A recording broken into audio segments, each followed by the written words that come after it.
ভূপেশ বাঘেলৰ ওপৰত দুটা বিশেষ অভিযোগ আছে।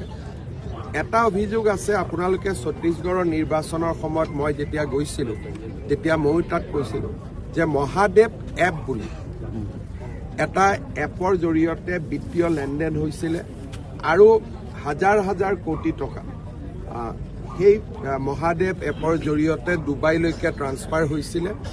আৰু এই অভিযোগত তেখেতৰ পৰিয়ালৰ কেইবাগৰাকীও ব্যক্তি এৰেষ্ট হৈ আছে আৰু ইতিমধ্যে ভূপেশ বাঘেলৰ ওপৰতো তদন্ত চলি আছে।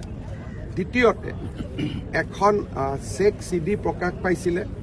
মেজিষ্ট্ৰেট কোৰ্টে তেখেত মুখ্যমন্ত্ৰী থকা সময়ত তেখেতক কিছু সকাহ দিছিলে, কিন্তু কালি CBI স্পেচিয়েল কোৰ্টে গোচৰ তেখেতৰ বিৰুদ্ধে চলিব বুলি এটা ৰায়দান কৰে, যিটো ডেফিনেটলি ভূপেশ বাঘেলৰ দৰে এজন ছিনিয়ৰ পলিটিচিয়ানৰ কাৰণে এটা ছেটবেক বুলিয়ে ক'ব লাগিব, এটা আঘাত বুলি ক'ব লাগিব।